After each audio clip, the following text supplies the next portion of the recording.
En termes de réputation, pour nous, c'est un sujet qui est vraiment central. Tout le monde dit « je travaille bien », etc. Il y a toujours des arguments autour de la qualité. Donc c'est important pour nous de pouvoir le prouver par des avis qui sont authentiques. Et cette multidiffusion nous permet aujourd'hui d'avoir des notes cohérentes sur les plateformes type Google ou Page Jaune ou les autres acteurs. Aujourd'hui, on n'a pas fait de choses spécifiques pour l'IA.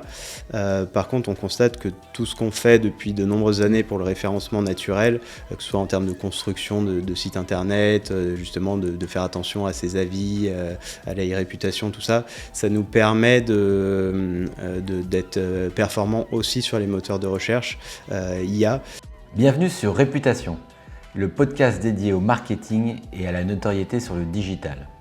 Je suis Nicolas Marette, le fondateur de Cusplace, une plateforme logicielle de gestion des avis et de la visibilité sur le web. Je vous propose de décrypter avec nos invités les tendances et les innovations qui feront le marketing de demain. Bonjour Julien, merci d'avoir répondu présent à ce nouvel épisode de Réputation. Pour commencer, est-ce que tu peux te présenter ainsi que Essentiel et Domicile ? Donc Julien Godet, moi je suis directeur général du réseau Essentiel et Domicile. Essentiel et Domicile, c'est un réseau de franchise dans le monde des services à la personne. Donc on a deux types de services, les services plutôt pour les actifs, on va dire, de prestations de confort. Donc là on va avoir tout ce qui est entretien du domicile, que ce soit intérieur ou extérieur. Donc là on s'adresse à des personnes qui veulent pas faire leur ménage ou leur jardinage et qui préfèrent profiter de leur temps libre. Donc là, on va être sur des prestations de confort.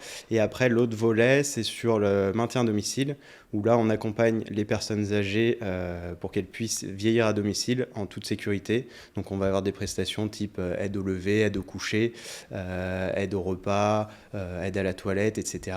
Aide aux sorties aussi, ça c'est assez important pour la partie lien social, de pouvoir sortir de chez soi quand on est en train de vieillir. L'idée, c'est de ne pas isoler la personne qui reste à domicile. D'accord. Peut-être pour ceux qui connaissent moins, quelle est la limite dans cette la personne de vieillir ? C'est quoi la limite sur laquelle on peut aller jusqu'à une prestation d'essentiel domicile et après on est obligé de... Alors nous on travaille beaucoup avec les infirmières qui vont elles faire toute la partie médicale. Nous on n'est pas du tout à même de donner des traitements ou ce genre de choses. On est vraiment là pour sécuriser la personne et après on a aussi un rôle à jouer auprès des familles quand la personne, on voit qu'il y a un danger à ce qu'elle reste à domicile, même si tout est fait, on fait tout en sorte que ce soit pas le cas, mais au bout d'un moment l'âge fait que ça peut le devenir et à ce moment-là on doit conseiller la famille pour un placement en EHPAD ou en structure plus médicalisée, quoi. D'accord, donc le personnel est formé à cette détection et cette frontière entre c'est bien de rester à domicile ou il est temps de passer malheureusement à une autre étape. Tout à fait. Ouais. Nos auxiliaires de vie, elles sont capables de voir et de remonter l'information au personnel administratif qui à ce moment-là contacte la famille, les aidants qui sont souvent les enfants des personnes âgées. D'accord. En termes de marketing et de communication plus particulièrement, quelles sont les actions que toi et tes équipes ont mises en place ces derniers mois et comment vous voyez un peu le marché par rapport à vos concurrents ? Alors au niveau de la communication, nous on est organisé, tout part de l'interne. En fait le modèle économique de la franchise, on est sur des redevances de fonctionnement et des redevances publicité. Donc ce qui nous donne un budget pour le plan de communication national qu'on vient ensuite redescendre en local où on accompagne les franchisés à communiquer plus localement. Sur le plan de communication national, donc nous on a une personne qui chapeaute tout ça, qui est Agathe au sein de la tête de réseau, qui va pouvoir éventuellement créer des supports, travailler beaucoup sur le digital, site internet, campagne de communication, réseaux sociaux, etc. Et après, l'idée, c'est qu'elle puisse accompagner les agences pour que localement, leur dire ce qui a fonctionné à droite, à gauche, et pouvoir optimiser le budget local de chaque franchisé, quoi. D'accord. Et plus concrètement, justement, tu évoques cette coordination entre le siège et le local. Quelles sont les actions que vous mettez en place plus particulièrement au local, que ce soit physique ou digital, évidemment ? Alors, physique, ça va dépendre un petit peu de la typologie de chaque agence. Il y a des choses qui peuvent marcher à Rennes et qui ne vont pas marcher à Bordeaux, par exemple. Donc là, on essaye de s'adapter localement. localement, ça peut être de l'organisation d'événements, participer à des forums, à des salons, ce genre de choses. Localement, il peut y avoir aussi un petit peu de prospection papier. Après, au niveau national, on est forcément aujourd'hui beaucoup sur le digital, où là, on va mettre à disposition des choses pour tout le réseau. Et localement, ils peuvent aussi s'en approprier pour, voilà, s'il y a un support à ajuster ou quelque chose comme ça, Agathe peut faire ces modifications pour avoir un support concrètement qui correspond à un franchisé en local, quoi. D'accord. En termes de réputation, qu'est-ce qui est mis en place? Comment là aussi vous voyez les actions de la franchise et plus globalement par rapport au secteur? Alors, en termes de réputation, pour nous, c'est un sujet qui est vraiment central. Si on peut revenir quelques années en arrière, le réseau a été créé par mes parents en 2006, enfin la première agence en 2006, et ils avaient le projet de faire un business ensemble. Mon père venait du transport, ma mère était infirmière, et du coup, ils se sont orientés vers le service à la personne. Ils se sont renseignés pour ouvrir une franchise qui était déjà existante à l'époque. Ils n'ont pas vraiment trouvé ce qu'ils recherchaient, et parmi les points qui leur manquaient, c'est justement le côté qualité de service qui part de l'intervenant. Vraiment de mettre l'intervenant au cœur de l'organisation de l'agence pour que lui-même puisse délivrer une bonne qualité de service à ses clients, du coup à nos clients aussi. Et ça, c'est vraiment le socle de l'organisation. Alors aujourd'hui, le discours, il est un peu plus commun parce que le marché de l'emploi a complètement changé et aujourd'hui, c'est beaucoup plus facile de dire qu'on prend soin de ses intervenants, etc. etc.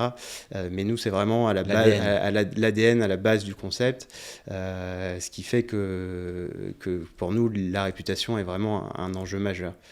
Donc si je reviens un petit peu plus à la question, la réputation, nous, depuis 2019, on fait appel à des sociétés qui authentifient les avis, enfin des sociétés comme Custplace. Donc on a commencé par avis vérifié, on a switché pour diverses raisons, notamment pour les passerelles qu'il peut y avoir entre les différentes plateformes. Pour nous, c'est un enjeu clé parce qu'on a notre discours qui est celui que je viens d'évoquer, la qualité de service par l'intervenant, mais c'est un discours. En fait, les avis vont venir certifier, prouver et crédibiliser notre démarche. Vous n'allez jamais avoir personne qui va venir vous voir et vous dire je travaille mal, venez chez moi. Donc tout le monde dit je travaille bien, etc. Il y a toujours des arguments autour de la qualité. Donc c'est important pour nous de pouvoir le prouver par des avis qui sont authentiques. Et c'est pour ça que aujourd'hui, notre objectif, c'est certes d'afficher une bonne moyenne, mais c'est aussi, et surtout aujourd'hui, parce que la moyenne, on l'a, et on voit que d'une campagne à une autre, on a plutôt tendance à augmenter cette moyenne, mais c'est maintenant d'aller chercher beaucoup de volume pour appuyer encore plus notre réputation, parce que avoir 4,5, 4,6, voire 4,7 sur 5, quand vous avez 12 ou 13 avis, ça n'a pas beaucoup de poids. Aujourd'hui, c'est bien de cumuler les deux pour prouver que les avis sont vraiment les avis de tous les clients.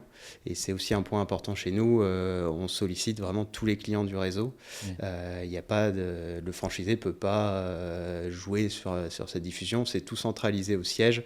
Donc nous, tous les clients qui ont été facturés les 3 derniers mois, on fait des campagnes tous les trimestres, sont sollicités par Custplace pour donner leur avis. D'accord, vous avez vu une augmentation de la collecte d'avis, est évoquée aussi la multidiffusion page jaune ou Google. Tu as un peu noté une différence de résultats ou d'amélioration des performances? Alors nous, sur une campagne, on envoie à peu près 3000 demandes d'avis. C'est à peu près le nombre de clients qui sont facturés tous les mois. On récolte entre 300 et 400 avis. Et le fait de le faire régulièrement, ça fait que sur une année, on arrive à un peu plus de 1000 avis, ce qui nous permet d'augmenter cette moyenne. Et cette multidiffusion nous permet aujourd'hui d'avoir des notes cohérentes en tout cas, on commence à arriver sur les mêmes résultats sur les plateformes type Google ou Page Jaune ou les autres acteurs que sur notre page Cosplace. Oui, tout à fait. Tu parlais de l'ADN qui est quand même vraiment le cœur de ce que vous avez commencé en 2006 et d'évoquer cette réputation, peut-être aussi des clients qui est le départ, mais des aidants qui est aussi très importante. Et on évoquait aussi le sujet de la franchise, en quoi la réputation au sens global d'Essentiel et Domicile joue aussi sur l'aspect franchise, qui est un élément important pour vous. Ouais, bah, c'est sûr que nous, la franchise, elle est basée autour de ça. Et en général, quand un candidat nous rejoint, c'est ces valeurs qu'il recherche aussi. Il s'identifie au discours, à la qualité de service. Enfin, tout est tourné autour de l'humain. Parce que je dirais que l'ADN de base, c'est celle qu'on a décrit avec des interventions, des intervenants, la qualité de service. Mais c'est aussi ce qu'on reproduit sur le modèle franchiseur. Nous, aujourd'hui, bah, le métier a évolué vers le métier de franchiseur. Au quotidien, on n'est pas présent en agence, on est présent pour accompagner les franchisés à développer leur business. Et le côté humain ressort aussi vachement dans les relations franchiseurs-franchisés. Et c'est vrai qu'aujourd'hui, on veut construire autour de ça et d'une bienveillance globale dans les personnes avec qui on travaille, quoi. Ouais. Et au-delà, pour les franchises, il y a d'autres éléments, au-delà de la réputation, qui portent de l'intérêt pour distinguer. Enfin, j'imagine que dans le salon de la franchise, il y a beaucoup d'acteurs. Tu mets en place d'autres actions qui vous permettent de vous distinguer d'autres acteurs concurrents. Alors oui, nous depuis l'année dernière, on a mis en place un droit d'entrée unique. Donc en général, le modèle de la franchise, il repose sur des droits d'entrée qui sont des droits d'enseigne, qui comprennent la formation initiale, l'assistance au démarrage et tout après, surtout sur la phase de démarrage. Et après, on a un système de redevance sur l'accompagnement, la mise à disposition des outils, etc. Et nous, on a décidé que ce droit d'entrée au démarrage soit unique. Donc ça veut dire que le franchisé, lorsqu'il va re-signer un contrat, s'il re-signe avec nous un contrat, les contrats durent 7 ans. Au bout de 7 ans, il a le choix de continuer ou pas son contrat. En tout cas, chez nous, s'il le continue, il n'est pas refacturé. Donc ça, c'est un élément différenciateur pour le réseau. Et l'élément aussi très important, c'est le côté multisite. Nous, on encourage nos franchisés à ouvrir plusieurs agences. En fait, avec ce droit d'entrée, ils signent un secteur, ils réservent un secteur sur lequel il n'y a qu'eux qui peuvent s'implanter, qui peuvent implanter une agence Essentiel et Domicile. Et les secteurs sont taillés pour accueillir 3 à 4 agences en fonction des secteurs. Et de la même manière que le droit d'entrée, ils ne sont pas refacturés. Il y a un autre contrat de franchise pour le deuxième établissement, mais qui n'est pas facturé. Et du coup, on permet à nos franchisés de se développer sans trop de limites. Parce qu'il n'y a pas des frais d'enseigne qui reviennent tous les 4 matins. L'idée, c'est qu'on paye au démarrage et ensuite, c'est la redevance qui permet de financer la structure, l'accompagnement, etc. D'accord. Sur la plateforme de marque, en termes d'identité visuelle, je crois que vous n'avez pas trop changé justement. Il y a quelque chose qui est très pérenne. Est-ce que tu peux détailler un petit peu les actions, en tout cas ce que vous mettez en place ou ce que vous maintenez depuis la création? Oui. Alors, à l'origine, l'entreprise s'appelait Cybelle Solutions et ça a changé de nom au moment du passage en franchise parce que le nom était pas suffisamment protégé par rapport à un déploiement national. Donc, le nom qui a été retenu, c'est Essentiel et Domicile en 2014 et on a mis en place une charte graphique à ce moment-là. Donc avec un logo et des premiers éléments, c'était pas aussi structuré qu'aujourd'hui parce que on avait une agence et en prévision d'en ouvrir d'autres, mais en tout cas on était au tout début du projet.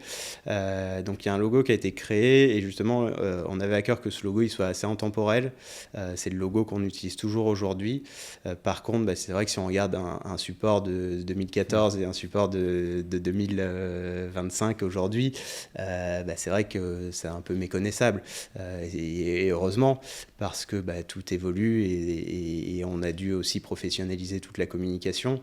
Donc en fait, on apporte des changements qui sont quand même assez importants sur la charte graphique, tout en pouvant garder ce logo. Donc c'est assez intéressant d'évoluer et sans tout refondre tous les 4 ou 5 ans, quoi. Ouais. Tu parles d'évolution justement de la communication, transition toute trouvée avec les moteurs d'IA. Est-ce que toi ou les équipes marketing, vous avez constaté une évolution des recherches, en tout cas des clients, le fait que c'est conversationnel, qu'il y a ces moteurs après qui recommandent, et comment tu le vois à l'avenir, cet usage des clients de l'IA? Je pense que ça va prendre forcément de plus en plus de place. Après, je ne sais pas exactement de quelle manière, si c'est avec les moteurs IA d'aujourd'hui ou si ils vont forcément beaucoup évoluer. Mais il y a aussi la partie où Google, je pense, à un moment va être actif sur le sujet. Donc c'est forcément un sujet qu'on surveille. Après, je dirais qu'aujourd'hui, on n'a pas fait de choses spécifiques pour l'IA. Par contre, on constate que tout ce qu'on fait depuis de nombreuses années pour le référencement naturel, que ce soit en termes de construction de sites internet, justement de faire attention à ses avis, à la réputation, tout ça, ça nous permet d'être performant aussi sur les moteurs de recherche IA, et on retombe quasiment mieux que sur du référencement naturel. Donc pour nous, aujourd'hui, on est plutôt satisfait de voir que la construction qu'on a sur le digital est compatible avec l'IA, quoi. Ouais, peut-être à rebours de ce qu'on entend, le GEO, Generative Engine Optimization, donc le travail qui est fait pour optimiser sur les moteurs d'IA. Finalement, toi, ton constat, c'est que le SEO fonctionne et qu'il n'y a pas de tant de spécificité. Alors après, je ne suis pas un expert IA, mais en tout cas, c'est ce que je constate chez nous. Ouais. Oui, non, mais l'expérience, c'est une nouveauté. Donc, le Géo, on dit qu'il y a Wikipédia, qu'il y a Reddit maintenant, enfin, qu'il y a quand même des nouveaux leviers importants. Les avis en font partie. Recommande-moi une aide à la personne. On se doute bien qu'il y avait les techniques de référencement avec les mots-clés, etc. Et finalement, toi, ce que tu as entrepris en travaillant beaucoup le SEO, tu pourrais dire que ça ne change pas. Je dirais que le SEO a aussi beaucoup changé depuis notre démarrage, mais historiquement, je pense que c'était des algorithmes qui étaient assez simples au démarrage, où il fallait bombarder de mots-clés et en gros, ça faisait le boulot. Petit à petit, on s'est rendu compte qu'il fallait du contenu de plus en plus qualitatif, de réduire le mot-clé sur lequel on voulait vraiment travailler, de répondre à des demandes des internautes. Donc, je dirais que le SEO est devenu intelligent aussi et que aujourd'hui, l'intelligence artificielle est peut-être la continuité de tout ça. En tout cas, pour avoir un site plutôt bien structuré, avec des pages claires sur chaque activité, sur chaque agence. Enfin, chaque agence a aussi un site avec toutes les pages d'activité. Donc, tout est plutôt bien structuré, ce qui fait que ce soit Google ou des moteurs IA, ils nous trouvent plutôt facilement. Intéressant. Ouais. L'IA toujours, mais plutôt en interne. Comment vous voyez l'usage auprès des collaborateurs, auprès de toutes les équipes support de l'IA et où vous en êtes justement? Alors pour la communication, on l'utilise justement un petit peu par rapport au site internet, ce que j'expliquais. Chaque site a une dizaine de pages, donc ça fait beaucoup de pages ménage, beaucoup de pages jardinage. Donc on a beaucoup de contenu proche. On n'a pas de contenu dupliqué sur notre site. Donc historiquement, on avait mis en place un petit algorithme fait maison qui nous avait pris pas mal de temps pour essayer de brasser un petit peu les textes, pour éviter ce contenu dupliqué qui était pénalisant pour Google. Donc ça, c'est des choses qu'on avait déjà fait avant. L'IA arrivant, en 5 minutes, on peut faire ce qu'on a mis plusieurs heures à développer. Donc ça nous a bien aidé, donc on est bien content. Donc ça permet aujourd'hui d'avoir des textes qui sont dans notre ADN, qui sont à chaque fois revérifiés, qui sont corrigés si besoin. Mais c'est vrai que ça nous aide sur cette partie-là de contenu de site internet. Après, sur la partie équipe support, on a intégré de l'intelligence artificielle sur notre extranet aussi, pour aider les franchisés à trouver du contenu, le contenu qu'ils recherchent, parce que qui dit franchise dit beaucoup de process, beaucoup de manuels opératoires, beaucoup d'infos pour que uniformiser au maximum le service, et du coup beaucoup de documents, et les franchisés ne s'y retrouvent pas forcément dans une grosse base documentaire très fournie. Donc là, on a intégré l'IA pour aider et à trouver le document et à formuler une réponse.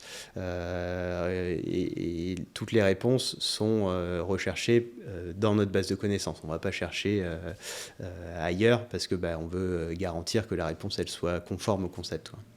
Agorist t'évoquait avant l'IA, un peu précurseur finalement. Ouais, alors c'était un peu de la bidouille, mais ouais, ça faisait le job, et du coup, ouais, ça marchait plutôt pas mal. Ça marche toujours bien, même avec les moteurs, effectivement. Sur la marque employeur, c'est quand même un enjeu clé dans les métiers de service à la personne. Quelles actions vous mettez en place? Comment vous voyez ce sujet aussi corollaire avec les avis clients et les avis des collaborateurs, les réputations de la marque employeur? Et oui, c'est un gros sujet dans le service à la personne. Les collaborateurs, c'est pas évident de recruter, c'est pas évident de fidéliser. C'est des métiers qui sont pas suffisamment valorisés. Donc, nous, au niveau de la marque employeur, on fait tout pour rendre le métier le plus attractif possible, par rapport à notre modèle où on dit qu'on met le salarié au cœur de l'organisation. On a aussi des salaires qui sont un peu plus attractifs, des avantages sociaux, etc. Mais bon, on se rend compte que ça fait pas tout, et surtout il faut pouvoir le dire et le prouver. C'est un peu comme pour les clients, on peut dire ce qu'on veut, si c'est pas prouvé, c'est des paroles. Donc après, ça marche ou pas avec la confiance. Ce qu'on a fait l'année dernière, c'est une étude via Choose My Company, qui est un label Happy at Work, pour prendre un petit peu le pouls des équipes. C'est une action qui est intéressante parce que ça permet d'avoir des retours vraiment précis par agence, et ça permet au-delà de la communication marque employeur, d'aller accompagner le franchisé dans son management.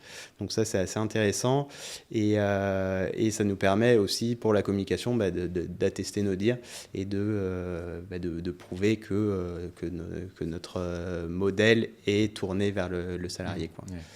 Et plus globalement, peut-être revenir sur les actions marketing, communication. Qu'est-ce que vous mettez en place de différent? Est-ce que vous essayez de tester? Tu parlais du local tout à l'heure, mais peut-être au niveau de l'enseigne en général, qu'est-ce que vous avez mis en place, vous allez mettre en place prochainement?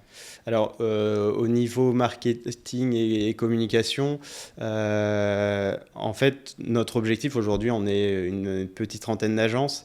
On est en concurrence directe avec des réseaux qui ont plusieurs centaines d'agences. Donc, notre objectif déjà, c'est d'avoir les mêmes outils qu'eux et aussi performants. Sachant qu'à la com, on est quand ils sont plusieurs personnes, voire plusieurs dizaines. Donc, je dirais que le moindre euro investi pour la communication, pour nous, il est important. C'est pas qu'il n'est pas important chez les autres, mais on va dire que l'impact n'est pas le même.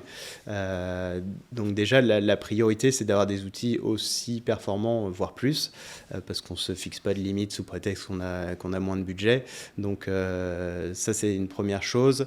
Et après, au niveau marketing, offre, etc., ce qu'on a fait, on a mis en place cette année un programme qui s'appelle le programme ambassadeur, où on a des franchisés qui ont été élus par l'ensemble des franchisés pour travailler avec la tête de réseau sur des nouveautés, alors que ce soit de la com, du marketing, ou des sujets qui sont tout autres. Mais l'idée, c'est de pouvoir avoir le retour de tout le réseau, et notamment de ces ambassadeurs, pour avancer avec le réseau et faire des actions qui soient cohérentes par rapport aux besoins terrain, quoi. D'accord. Très intéressant. Pour finir, quelle est ta vision? En tout cas, les prochains chantiers, tu les as évoqués là, mais plus généralement la vision de ton marché, en quoi Essentiel et Domicile en 2026 ou après, même si c'est dur de voir après, va évoluer? Quels sont tes grands chantiers C'est dur de voir après, mais je dirais que c'est aussi le rôle, c'est aussi mon rôle, justement, de surtout pas se bloquer dans le présent. Je disais tout à l'heure, franchise, beaucoup de process, des manuels opératoires, etc. Et c'est facile de s'en accommoder aujourd'hui parce que c'est des choses qui fonctionnent, mais c'est pas forcément des choses qui fonctionneront demain. Donc l'idée, c'est de toujours travailler, d'avoir un coup d'avance et de jamais prendre de retard par rapport à ça. Donc ça, c'est vrai que c'est un enjeu pour le réseau, parce que c'est vite fait de s'endormir un petit peu sur les acquis et de perdre beaucoup de temps par rapport aux confrères. Après, en termes d'enjeux, nous, c'est le développement du réseau. On recrute des franchisés toute l'année. L'idée, c'est de grossir de manière raisonnable avec l'arrivée de 3 à 4 nouveaux franchisés par an pour pouvoir bien les intégrer, bien les former, qu'on garde des bonnes relations avec eux et qu'on structure aussi l'équipe de la tête de réseau en conséquence. Si demain, on recrute 10 franchisés, on peut recruter à la tête de réseau, mais forcément, on va perdre cette notion taille humaine. Donc, ça, c'est un enjeu pour nous, le recrutement de nouveaux franchisés. Et un des enjeux importants du réseau, je l'ai évoqué tout à l'heure, le multisite, le permettre à nos franchisés d'ouvrir plusieurs agences. Ça, c'est pareil. Aujourd'hui, on le dit. On a des agences qui ont commencé à le faire parce que le réseau prend un petit peu en maturité. Et aujourd'hui, il faut qu'on l'accélère pour que quasiment tous nos franchisés soient sur du multisite. Et ce sera un argument qui sera concret pour des candidats à la franchise. Parfait. Bon, Julien, merci beaucoup de ta participation. Merci à toi. À très bientôt. À bientôt. C'était Réputation, le podcast dédié au marketing et à la notoriété sur le digital. Si vous êtes toujours là, c'est que vous avez sans doute apprécié ce podcast. Alors n'hésitez pas à vous abonner et à laisser un avis ou à liker selon les plateformes.